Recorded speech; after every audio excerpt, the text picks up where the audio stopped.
এই ভিডিওটি আমার শিয়া ভাইদের একান্ত দেখা প্রয়োজন। अगर अबू बकर मोमिन नहीं फिर धरती पे कोई भी मोमिन नहीं। मुमकिन है आग हो, गर्म ना हो, बर्फ हो, ठंडी ना हो, सूरज हो, दिन ना हो, सहाबी हो, मोमिन ना हो। अगर अबू बकर मोमिन नहीं तो दुनिया में कोई भी मोमिन नहीं।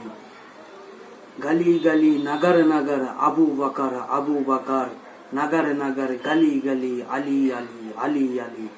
আমার সিয়া ভাইয়েরা এরা হযরতে মাওলা আলী হুজুরের দামানকে ধরে আমার আবু বকর সিদ্দিকের সঙ্গে গুস্তাখি করে, সাহাবায়ে কেরামদের সঙ্গে গুস্তাখি করে। এটা করো না, এটা জাহান্নামের রাস্তা। সিয়া ভাইয়েরা আমার, তোমরা গুমরাহির দিকে যাচ্ছ, তোমরা জাহান্নামের রাস্তার দিকে যাচ্ছ। আমার নবী পাক সাল্লাল্লাহু আলাইহি ওয়াসাল্লাম বলেছে, আমার সাহাবায়ে কেরামদেরকে আমি মহব্বত করি, তোমরাও আমার সাহাবায়ে কেরামকে মহব্বত করবে, তোমরা আমার সাহাবায়ে কেরামদেরকে ভালোবাসবে।